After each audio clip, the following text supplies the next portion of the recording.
This week on The Wheelhouse, we're talking to the candidates. Jim Griffin, John Larson in US 1.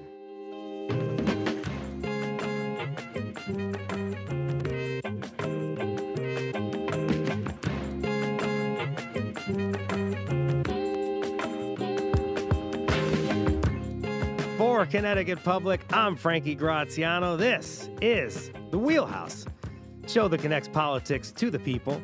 We got your weekly dose of politics in Connecticut and beyond right here.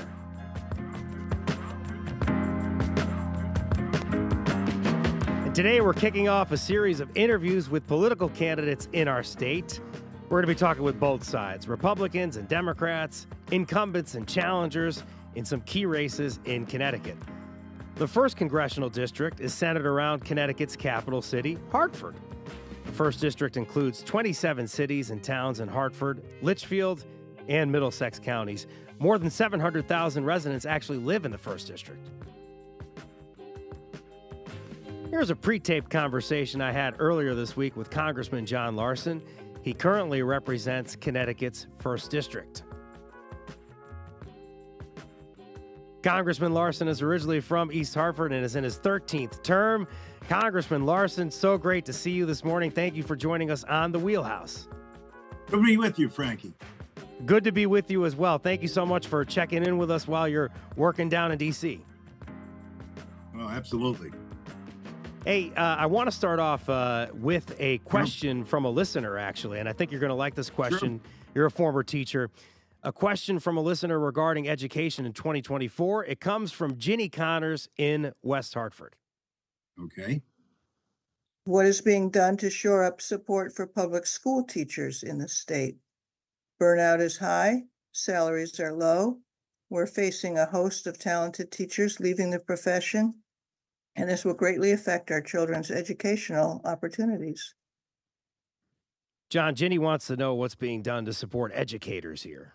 Well, as a former teacher myself and having a daughter who is a teacher as well, our number one priority has to continue to be the education of our students. I happen to believe specifically, too, that as a former history and political science teacher, that teaching in the area of civics and history also needs to be upgraded and underscored. And, she's right. It sounds like she's a former teacher or teacher. And, they need to be paid a decent salary. And the federal government, the state is primary and the local communities are primary. I served on the Board of Education at one point, and the town council, and also a state senator. That's where the primary mechanism is for funding for education, but the Department of Education at the federal level also has responsibility to make sure that we're sending the funds that are going to be needed, both in terms of teaching and technology and the ability for us to utilize that technology as we go forward in the classroom. And of course, that means funding. And I'm all in favor of additional funding for education. It's money well spent and money richly needed. And just maybe your comment on this we know what the kind of struggle that the flagship city in the district, Hartford, has recently with, I think it was $37 million deficit or something like that, as the Connecticut Mirror has reported. What have you been able to say to educators in that area? I know that it always is going to rely on maybe additional federal funding for you to jump in here. It's more of the state funding. Well, I mean, that that's we have here, as we yes. said, it's primarily a state and municipal role, et cetera. And the primary role of the federal government is when you hear this, to turn and get funding. We work very closely with Rosa DeLauro, who's, as you know, the ranking member now, but will be the chair of the Appropriations Committee. And that's where the funding will come from. And we'll make sure that our cities and our towns and get the appropriate level of funding that they need. Congressman Larson, the elder care sector, at least supporting people that are elderly. We know that Connecticut has an aging population. We Sure. hear the word crisis being thrown a lot in this regard. The Connecticut Mirror published a series of reports. We were lucky to have them on the show around this time, exploring issues with staffing shortages at nursing homes, patient concerns about quality care, and the high cost of care for older adults. I know I just told you that Connecticut has an aging population. Much of America does as well, too. So what can you do to support some folks out there?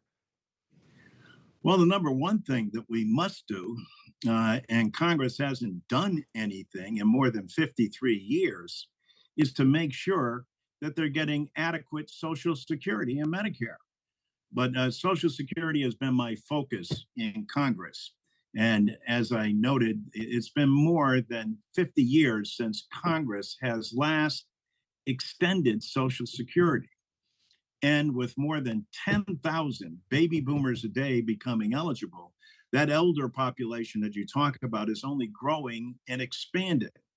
And this is something that the president can't do through executive order, nor is going to happen through the Supreme Court. This is something Congress has to do directly.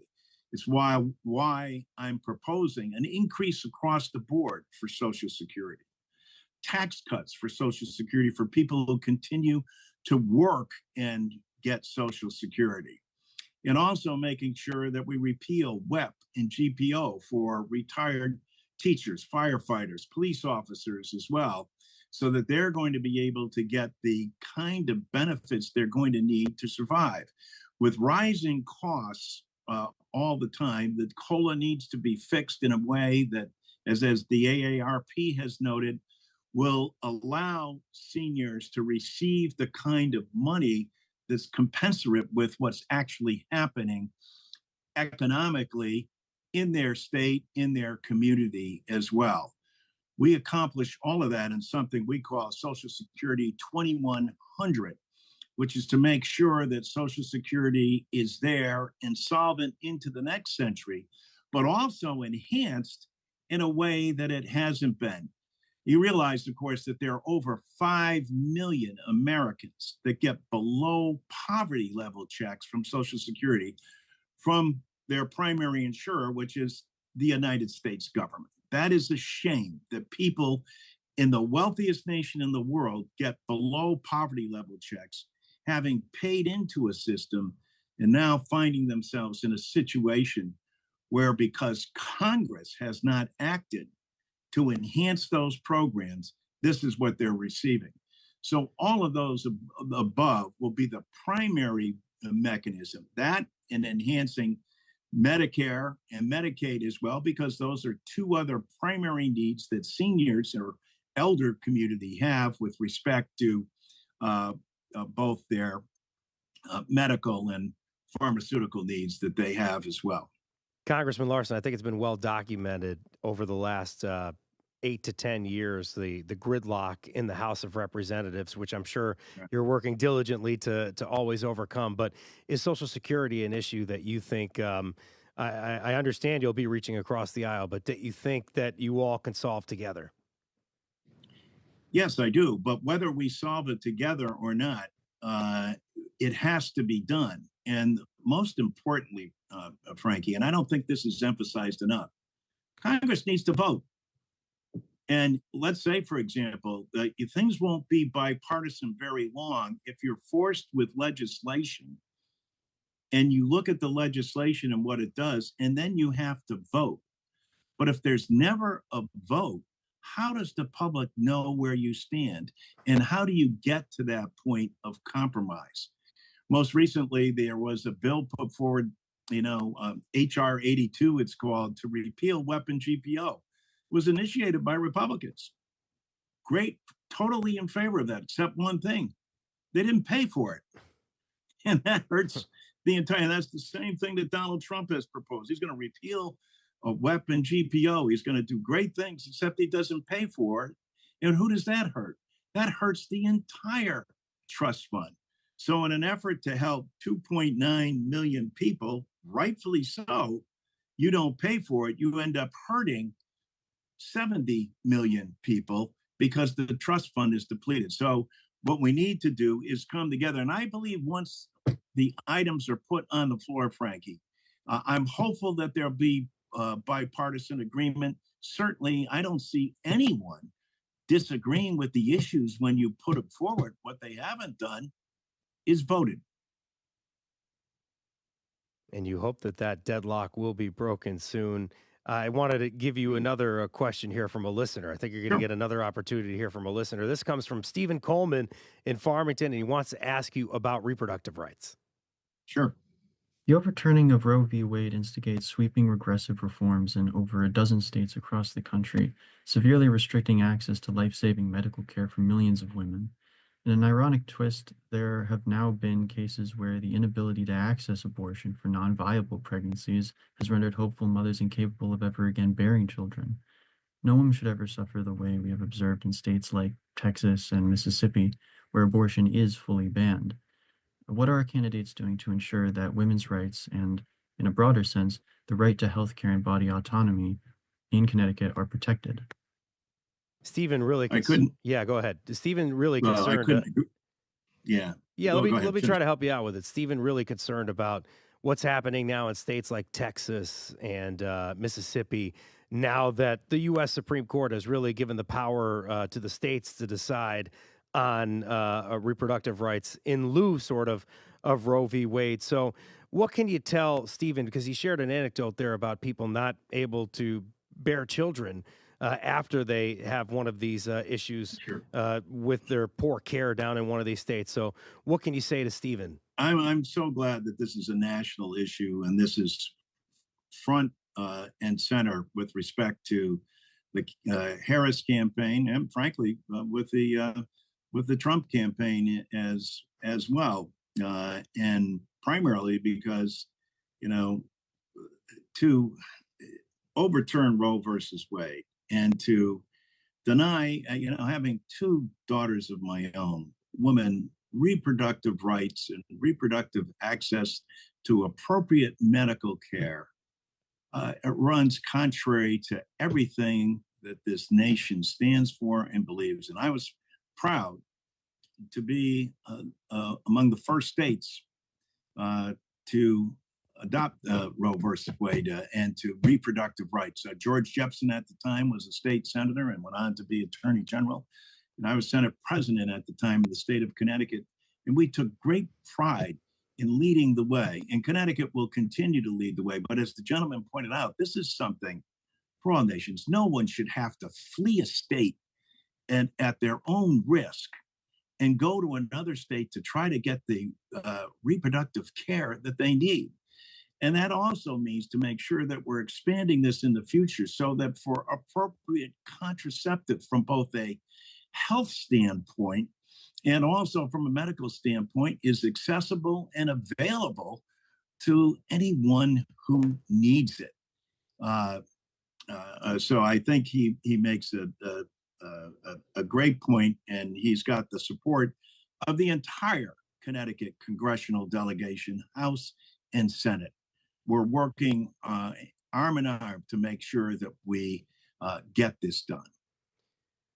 I spoke to a lot of would-be constituents for you at the parade recently, the Puerto Rican Day Parade in Hartford, and a lot of folks talking about issues with me as I'm asking questions about the election and just in general politics. People are worried about the housing crisis, Congressman Larson. That's what a lot of people want to talk about. So can you help me out here? I think seventh highest percentage change in housing prices from 2023 to 24 in Connecticut, according to a report from the Federal Housing Finance Agency. What are you hoping can be done with in terms of housing in the country? Well, there's no question about it, especially in Hartford, not only in South Hartford, but North Hartford and all across the First District, all across the country.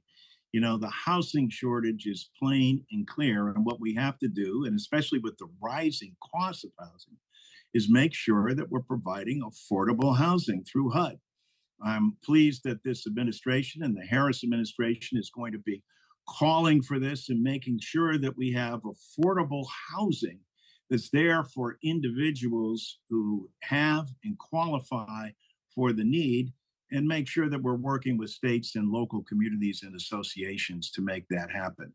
And again, all of these things require funding, but that's the kind of thing we need to be talking about, because these are the real kitchen table discussions that actually impact people's daily lives that Congress needs to step up and address. And when I say step up, I mean by appropriating the dollars that are going to be needed associated with the kind of housing that will be critical in all of our 50 states. Congressman Larson, thank you so much for joining us. Thank you so much for joining us while you're down in D.C. working for the country. I appreciate it very much. Thank you for coming on the Wheelhouse today, and thank you for kicking off our candidate series here. Well, thank you, Frankie. I look forward to coming on the Wheelhouse as well. We've got a number of issues I'd love to talk to you about as well down the road. Yeah, you can come and see me whenever you want. I'm over here in Hartford. We'll have you on. Thank you, Frankie. Thank you so much, Congressman Larson. Great speaking with you. Coming up, we're going to hear from challenger Jim Griffin. If you got questions for Jim Griffin, or if you have questions for our panel that will talk to us about what's happening later in the show, give us a call, 888-720-9677, 888-720-9677.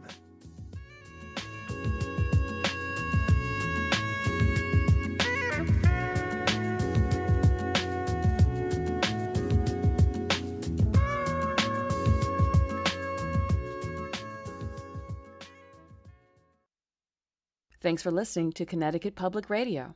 Support comes from Grace Farms Foundation. On October 21st at 6 p.m., the celebrated London Philharmonic Orchestra will be at Grace Farms for a remarkable evening performance in the glass-enclosed River Building. For tickets, go to gracefarms.org.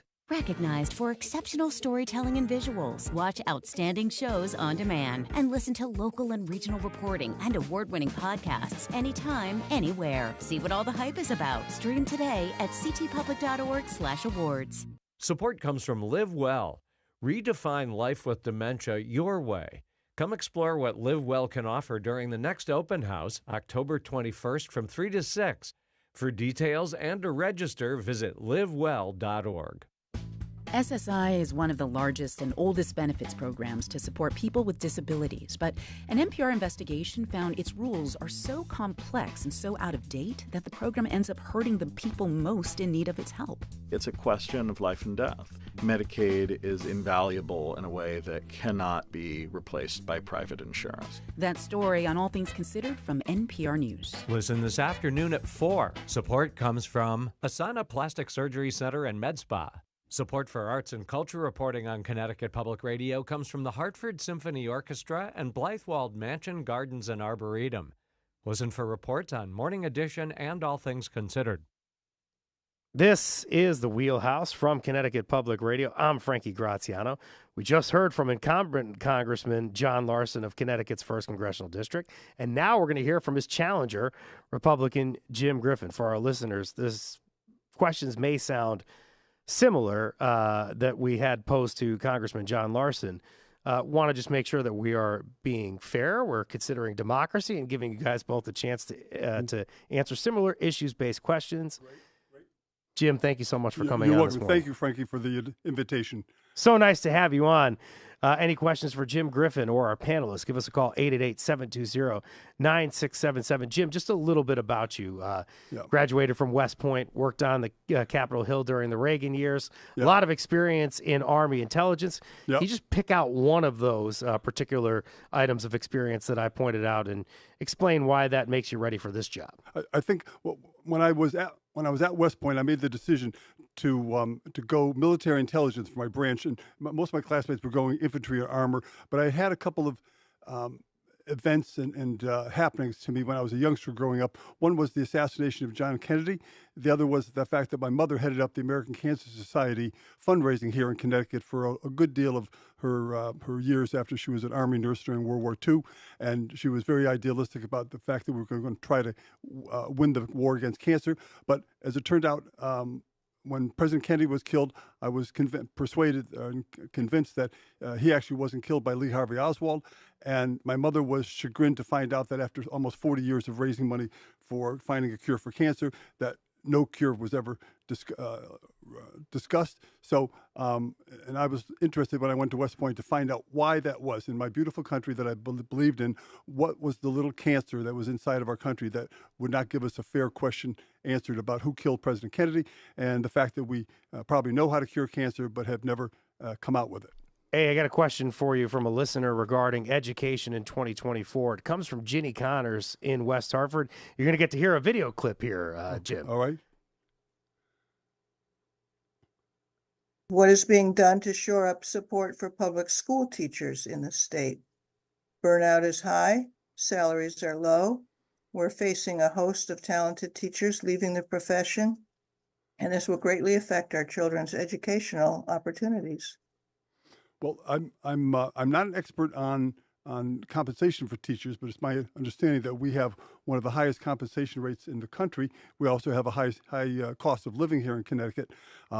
My best notion for our state of education here in Connecticut to perhaps address the angst that you're discussing within the educational ranks is that we return the function of education to the states. It's never meant by the founding fathers or founding mothers. I always try to include the founding mothers because the founding fathers couldn't do it without their partners. But I think we've made a mistake in making education a federal agency rather than leaving it at the state level. When we were at the state level with education, America always finished 1 or 2 or 3 in the world in our educational. Since we've gone to a federal educational system, leaving this requirement to the federal agencies, we've dipped down to something like 30, 35. I think if some of that angst that you're discussing, ma'am, may be attributable to the fact that we stopped teaching basics of education in our schools. We've gone to teaching just sort of social issues. We have the federal United States Department of Education. We also do have some local funding for education as well, including education cost sharing. So I'm just thinking about a town like Hartford, that is a city like Hartford, that really is the flagship of this district that you're going to be in. Yep. Big deficit. The Connecticut Mirror said something like nearly $37 million in June. Yep. So any thoughts for teachers there and the administration there? Well, I think my mother was born on Garden Street, Frankie, 100 years ago today, or 100 years ago last month, 1924. And she said that when she grew up on Garden Street, went to school at what was St. Michael's and Clark Street, and she said she couldn't have had a nicer upbringing in Hartford when we had jobs. We had good manufacturing, value-added jobs in Connecticut. There was no drugs. There was no shootings. I remember there was a very memorable front-page article in the Hartford Courant a few months ago that showed 2 Christian ministers armed to the teeth walking up and down Capon Street, Mather Street, Garden Street to make sure that shootings didn't take place. The missing link in that was that we had jobs here. And one of the things I will lead in taking John Larson's place in Washington is to repatriate our middle-class jobs that were stolen, funded by the Federal Reserve, I might add, as an aside. I want to talk to you now about the elder care sector. This is something that a lot of people are paying attention to nationally, the aging population expanding in Connecticut. A lot of people might say it's in crisis. Earlier this year, the Connecticut Mirror published a series of reports exploring issues with staffing shortages at nursing homes. We were lucky enough to have them on the show at this point. Patient concerns about quality of care, the high cost of care for older adults. What are your plans to address some of these issues? I think the homelessness issue exacerbates what you're talking about, Frankie. When we had jobs, we didn't have homelessness the way we're doing today. And beyond that, the point I would make to the listeners on that point is that we actually know how to cure many diseases that are afflicting our elderly and making their senior years very difficult. We know how to cure diabetes. We know how to cure MS. We know how to cure Parkinson's and cancer. And if we give those, the cost of all those treatments can come way down if we actually use some natural substances versus pharmaceuticals. What about funding? What about funding for elder care? What about Social Security? Social Security has been a threat to get cut, people think, at the federal level. Again, we never had problems with funding Social Security when we had an industrial base, a manufacturing, value-added industrial base. We need to bring home our jobs from China that were ripped out of our culture and sent over there, also funded by the Federal Reserve. We need to repatriate them, and bring them home so that we have those wages that will then fund Social Security. Social Security is only funded if you have people who have jobs. We lost the jobs when we sent our middle class to China in the 70s, 80s, and 90s. We need to bring them home. Question from a listener in Farmington regarding reproductive rights. This is Stephen Coleman. Take a listen. The overturning of Roe v. Wade instigates sweeping regressive reforms in over a dozen states across the country, severely restricting access to life-saving medical care for millions of women.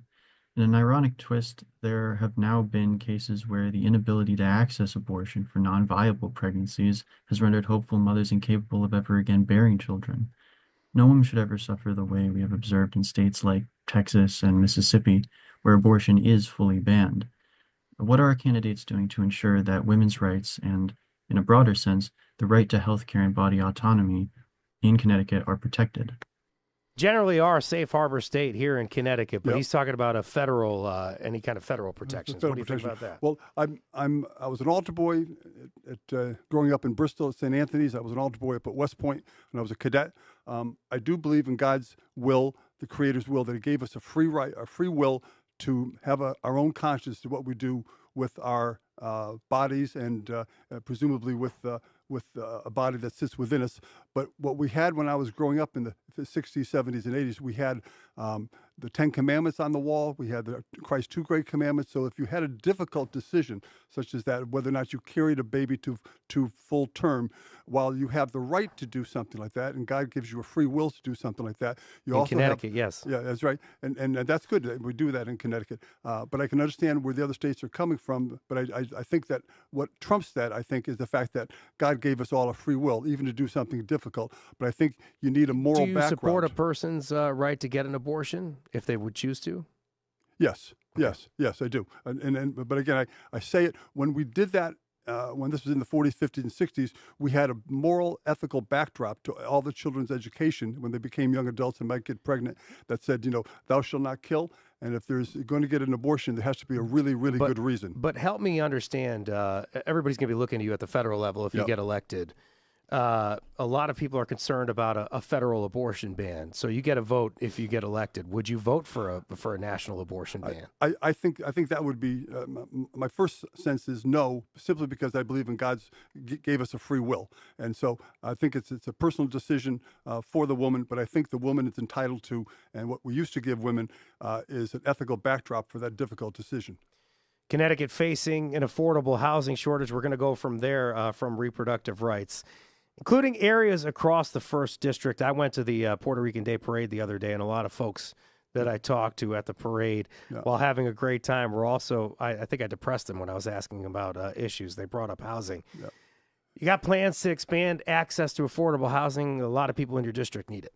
Yes, and what's going on right now, I should just try to give a heads up to the folks. I worked on the Intelligence Committee and worked a little at CIA and NSA and DIA, and what's going on, in the housing market is difficult if young families or young adults are going to ever own a house, because this rapid increase in the value of the house is being orchestrated, and not just by laws of economics, but orchestrated so to make it more difficult. It sounds good to the homeowner today that their house has gone from worth $200,000 to $450,000 since last Tuesday, but that's not good for people trying to enter the market. I think that this is being choreographed by the Federal Reserve to make it more difficult and to put more strain and make people more likely to go with a one world order, because nobody's You going to talk be able about to afford, the federal banks and a lot. No one's going to be able to afford a house. Help me with an interest rate. Is that something that we're talking about even today? I don't know if it's official yet. I'm on the air with you here, but they were talking about a quarter of a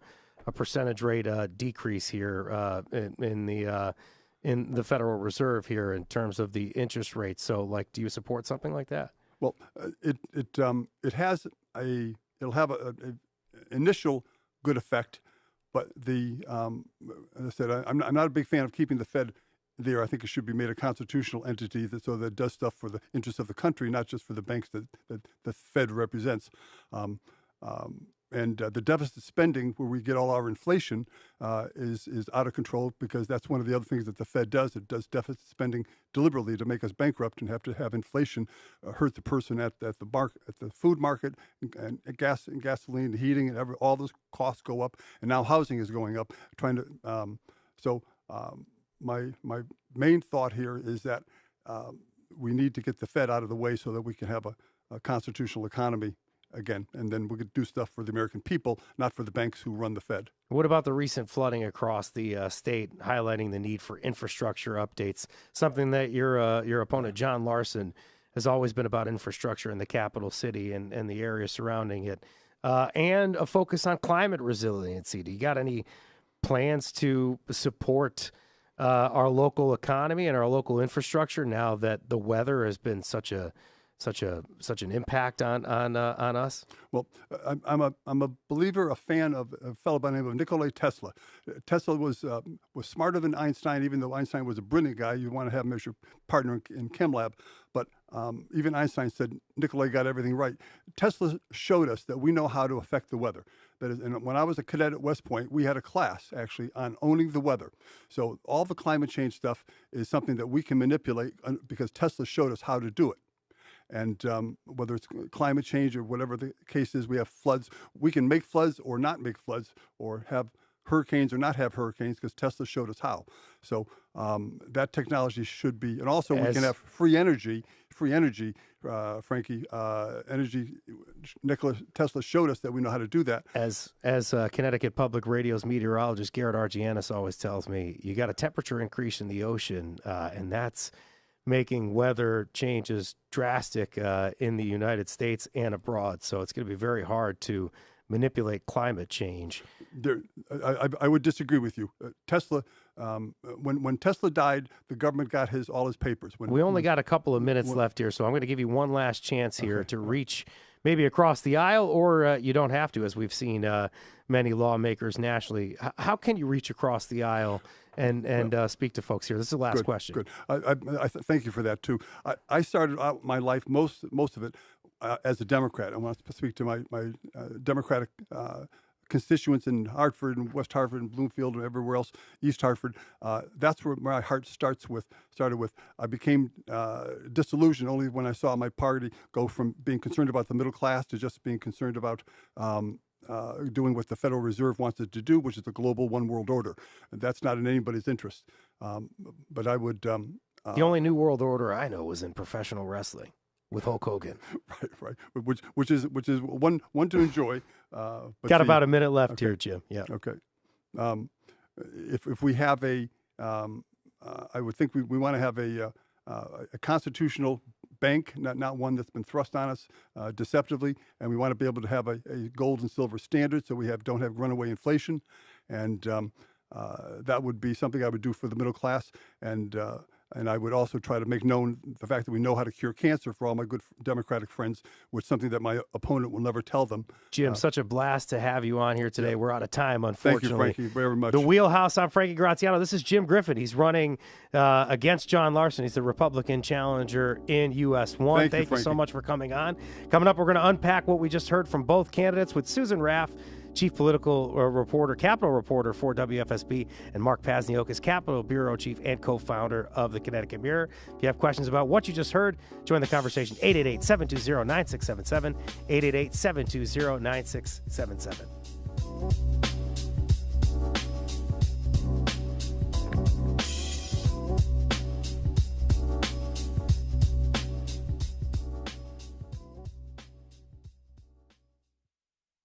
Support comes from Innovation Arts and Entertainment, presenting an evening with David Sedaris September 30th at the Schubert Theater and October 8th at the Bushnell. Stories, Q&A, and book signing. Tickets at davidsedarisontour.com/CT. Ukraine has made it clear that it wants to use U.S. long-range weapons to strike targets inside Russia. Russia warns that would effectively be an attack by the West on Russian sovereignty, and war with NATO would follow. But President Biden has recently signaled he could be on the verge of approving such use of U.S. weapons. Could a decision to help Ukraine win its war spark a larger geopolitical catastrophe? That's on the next On Point. Listen this morning at 10. Coming up on the next episode of the Colin McEnroe Show, in this tormented election season, do political speeches matter?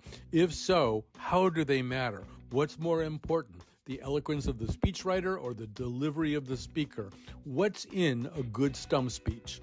All of that and more. Listen this afternoon at 1.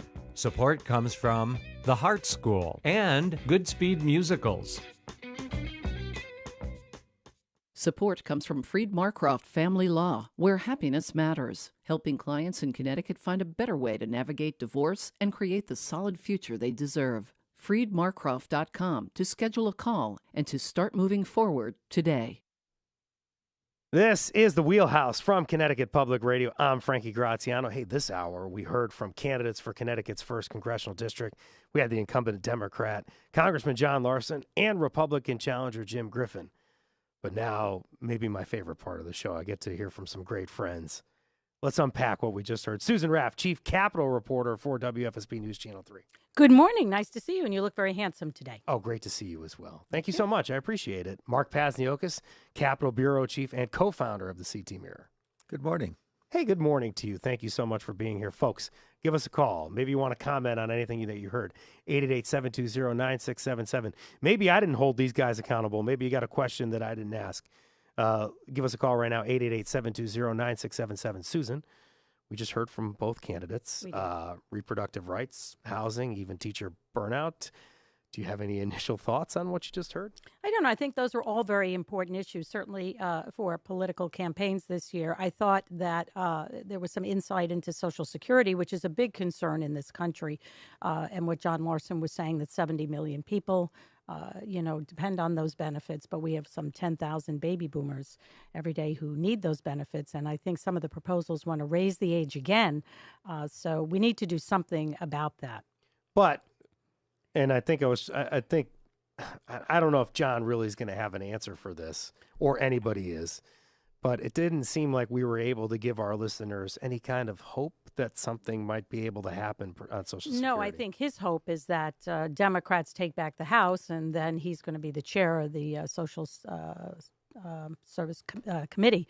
And if he does, but still, I mean, if Congress hasn't done anything in 53 years, I'm not very hopeful that in the next election cycle something will. Yeah. Mark Pazniokis. What your listeners just witnessed, I think, gives them a sense of the challenge that the press has in looking at, and how do you cover a congressional race where, let's be honest, there's no contest. Yeah. This is a solidly Democratic district.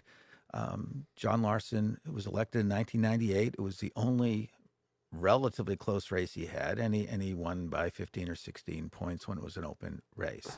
So what you see and what we just heard is you have a Republican challenger, and some years the Republican challenger, even though he or she has no chance of unseating the Democratic incumbent, may force Congressman Larson to explain himself, to challenge.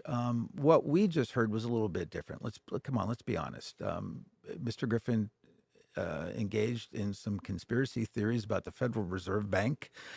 It sounds like this was a whole life experience for Jim since he was young, talking about the Kennedy assassination, and it's kind of continued. Right. When we sat down together and I interviewed Jim, a couple of weeks ago, he believes that the Federal Reserve and the big banks are conspiring to take away our constitutional rights. Global world order. New world order. Yeah. So that is a bit concerning. But I think what Mark points out is very true, and that is in a state like Connecticut, where Democrats by and far outnumber Republicans. And that district is probably one of the most Democratic in the state. So, is there a real challenge here? Probably not.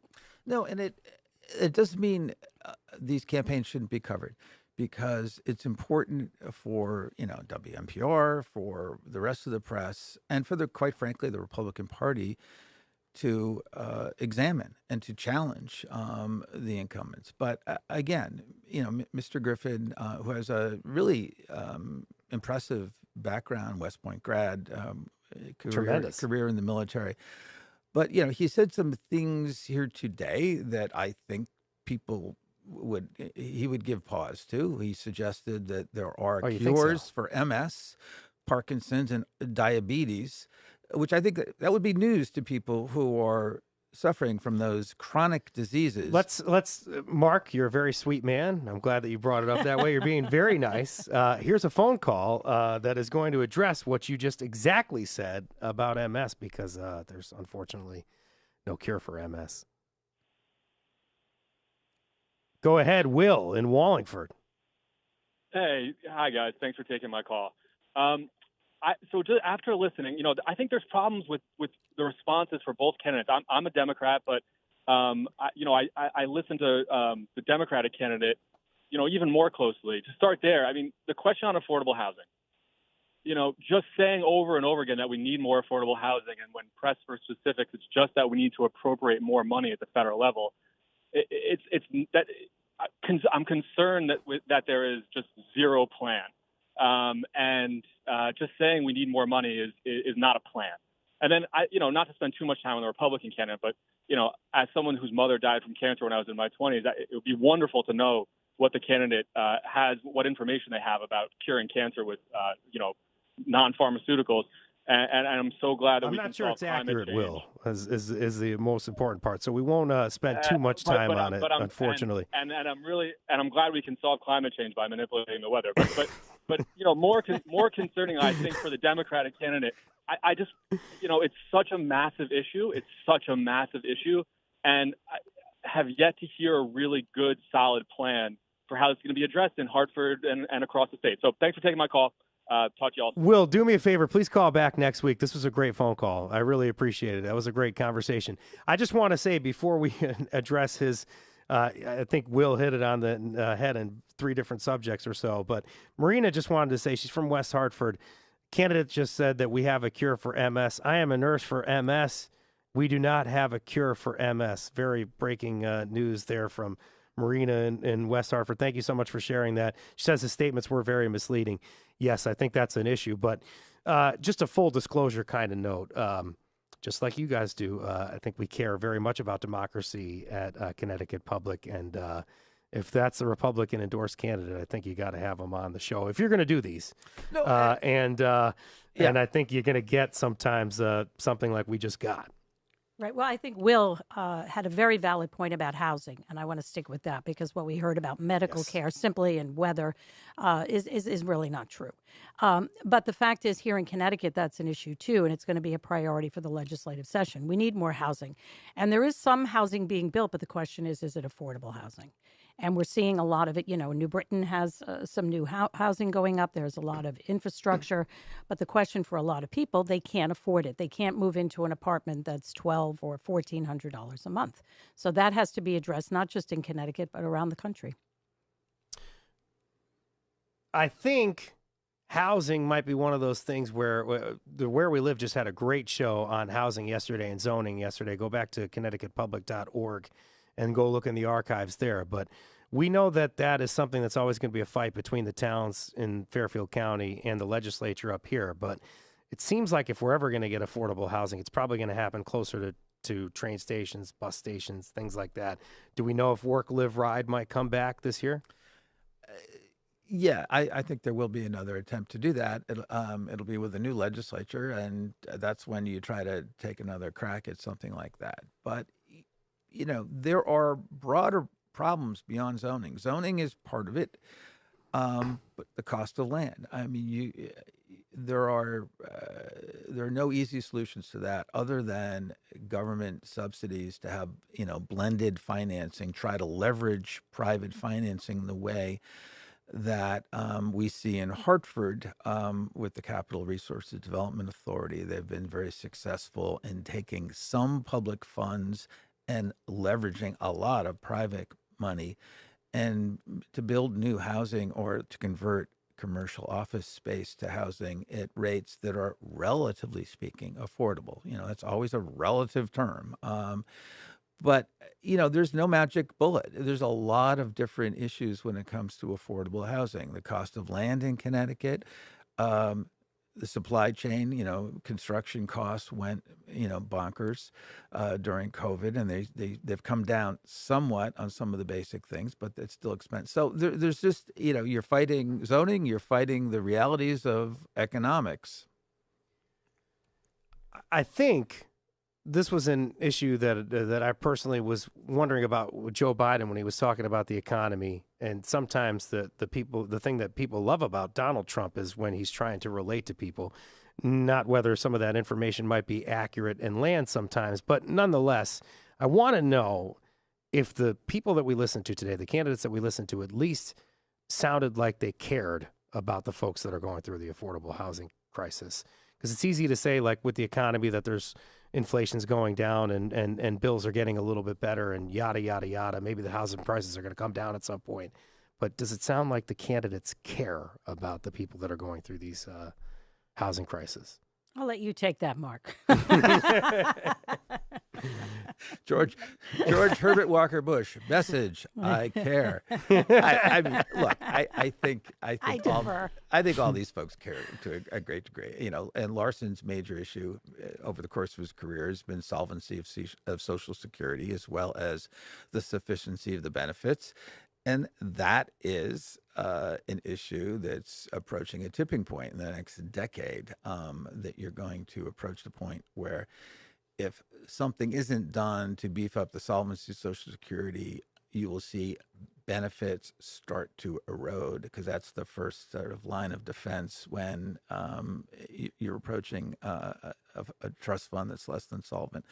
You know, Larson has proposed certain solutions. An easy one, or well, not politically easy, is to raise the cap on wages that are subject to the federal payroll tax. I think right now it's anything over $160,000 is exempt from FICA, the federal payroll tax that funds Medicare and Social Security.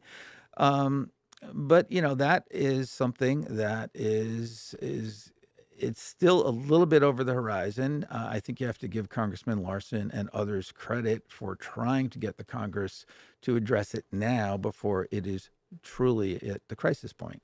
Right. And I think the reality, too, for Social Security, it was never designed to be your, your retirement or it was just kind of a safety net in a sense, or maybe more than that. And we're still seeing many, many Americans who don't have enough to retire on. Then you talk about housing and that goes up and people are on a fixed income. So that's a huge problem. We apparently have at least a live fact check, or at least a concern over the candidates' answers about housing, because we have on the phone now, I understand, housing reporter for Connecticut Public, Abby Brown, great friend of mine. Abby, go ahead. What do you got? Good morning, Frankie. I wanted to provide a little bit of context to some of the housing issues that came up. Yes. The issue of building more affordable housing is really hot right now in the election, but this is something I discussed recently with Congressman Jim Himes. There isn't a lot of control over the housing market or housing construction at the federal level. That's largely a local issue, so there isn't a ton that federal candidates can do or say. It's more about local zoning laws and local construction, and that's more of a state level thing. And it sounds like, and I can't have you on for too long, Abby, because we only got about 3 minutes left on the air, but it sounds like we're not getting a lot of help at the local level, as your reporting has uncovered. Yes, exclusionary zoning is huge in Connecticut. It's something that former President Trump is a big fan of, actually, and something that a lot of Democrats would like to see scaled back. Thank you so much, Abby. I appreciate it. Good luck getting down to work. Hopefully you're safe. Hey, we have a couple minutes left. First of all, thank you guys for doing this today. I feel like I owe you extra bottles of bourbon because what I just put you through might have been rather tough. And then the questions I had to ask you to follow up were very interesting, to say the least. But just lastly, let's button up the candidate talk because we only got a minute or so left. Erin Stewart says that she was going to step aside in the race for mayor. She's not going to run for re-election. What's next for Erin? What's next for Erin? No surprise there. We were at the announcement yesterday. She called everybody. I think she's been, contemplating this for a while. She entered the race in 2018. She entered late. She didn't have a lot of fundraising. She had some issues. I think she definitely wants to run for governor. She will announce that in 2025. She's quite popular. We'll see what happens. Any comment on Erin? Or she'd get it pretty much, you think? She's, the question is if there's a more conservative and Republican primary, will she have any difficulty doing that? Will she have the discipline this time? She was kind of all over the place, exploring for governor and then falling back into a race for LG. But yeah, I mean, the Republican Party right now is somewhat in disarray when it comes to who's on the bench. And she has been a bright spot for them.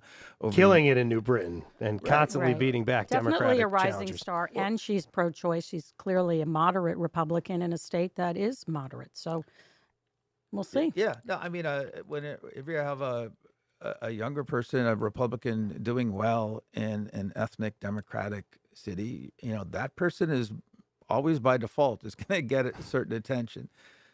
You talked about discipline. Maybe got to get Dad off of Facebook and Twitter. Maybe that's going to have to be. He a way was that not can at help the her out. announcement yesterday. Probably a good thing. No comment. Wait, I defer to you now again. Mark Pazniokas, Capitol Bureau Chief and a co-founder of CT Mirror. Mark, thank you so much for dealing with us today. You are welcome. You're a sweet man. You did really well under tremendous circumstances there. Biting your tongue, maybe Susan Raff. Thank you so much. Thank you as very always much. for coming down. Not sweet, but okay. No, very sweet and very helpful in this interview and conducting with Jim Griffin. I appreciate it. Chief Capitol Reporter for WFSB. Thank you.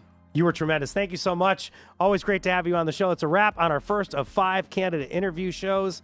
Next week, we're going to hear from candidates for Connecticut's 3rd Congressional District. Congresswoman Rosa DeLauro is going to be on the show. We're also going to have Michael Massey, who's a challenger there. Today's show, produced by Chloe Wynn. Thank you so much, Chloe. Edited by Robin Doyen-Aiken. Technical producer is the maestro, Dylan Reyes. Joe Koss, Bradley O'Connor manage our live stream. Graphics for our live stream created by Sam Hockaday. Thanks to Tess Terrible, Megan Boone for helping us in studio. Meg Dalton oversees the production of The Wheelhouse, also supported by Megan Fitzgerald. Special thanks to Julianne Veracci. Download The Wheelhouse anytime on your favorite podcast app. I'm Frankie Graziano. This is The Wheelhouse. Thank you for listening.